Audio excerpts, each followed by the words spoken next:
Kumuha nga tayo ng opinyon ng isang legal expert. Walang iba kundi si Dean Maria Soledad Margarita Deriquito Mawis ng LPU College of Law. Magandang gabi, Dean Mawis, at welcome back po sa Arangkada Balita.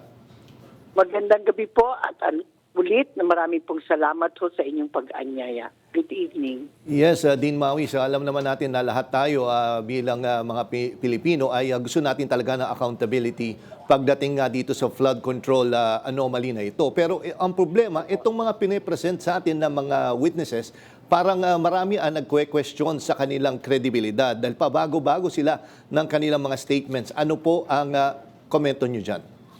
Alam niyo po, pag nagbabago-bago po ang kanyang nilalahad, lalo kang nagdududa. Pagiging hindi ho consistent sa storya po, lalo kang nagtatanong.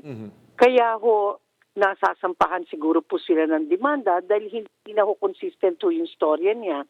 At dahil po doon, okay, hindi ho natin maaalis po doon po sa feeling nila nasisiraan mo ang kanilang reputasyon na humihingi na at ilahad na po yan sa korte. Kaya lang ho, dahil criminal case, kailangan mo muna pong dumaan ho sa Office of the City Prosecutor. At karapatan ho yan ng mga nagsasabi, yung sinasabihan nilang kasama.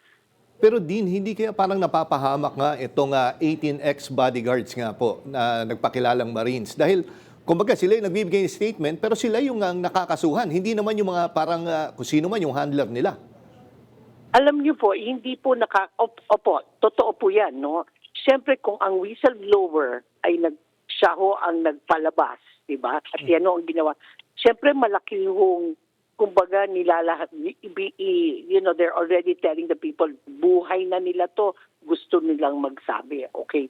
Pero sir, siyempre, isipin din ho natin, yung poong name nila as people, hindi naman ho sila makapaglahad ng kanilang kontra-ebidensya. Kaya talaga pong ganoon ho ang nangyari. Ang name of the game ho dyan is consistency. Siguro po nabubutasan po sila ngayon, ito ho mga 18 Marines po natin na talagang imagine to come out in the open at sabihin itong mga tao to, ito liable to, ito yung pinagbigyan namin. Aba, hindi ho biro ho yan. Hindi biro magsabi na itong mga taong to ay parte ng isang malaking katiwalian. Pero ho, nabubutasan po sila dahil ho, pabago-bago ho ang kwento. Meron ho silang sinama noong una, tapos biglang meron silang tinanggal.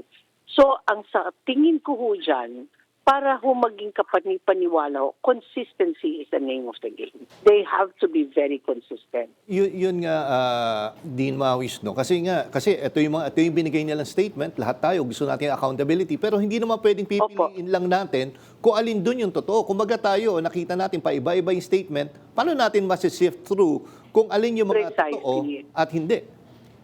Alam niyo po, kaya nga ho siguro mabuti nang dali na ho yan sa korte.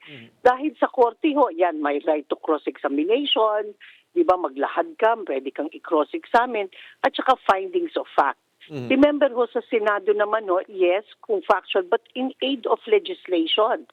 Yung pag-ano naman ho ng investigation is more of in aid of legislation.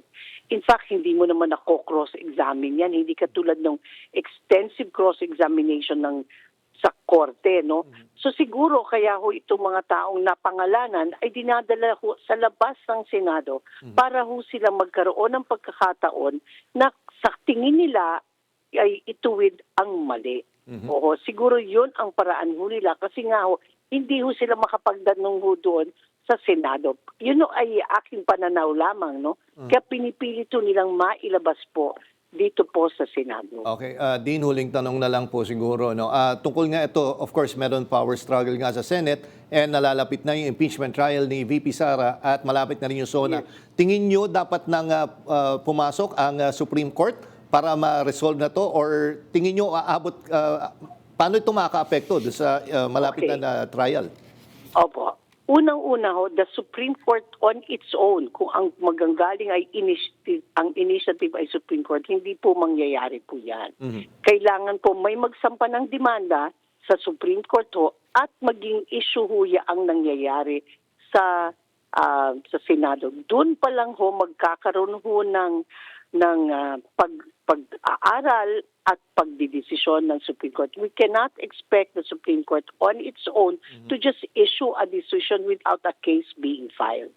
Dapat may magsampahon ng demanda at ngayon sasabihin ho ng Supreme Court, syempre, kung yan ay bibigyan ho, yan ho ba ay political issue, yan po ba ay justiciable issue, na kung saan irurule ho nila muna ho yung kung ano man ang nailatag ho sa kanila. Hindi po natin dapat asahan na ang Supreme Court on its own ay magsasalita o magbibigay ng opinion kung wala naman pong nasasampang demanda. Okay, naku, maraming salamat din, Maui, sa oras. Maraming salamat Binigay din niyo po. sa Arangkada Okay. Balita. Magandang gabi po at ingat po kayo. Thank you po at maraming salamat.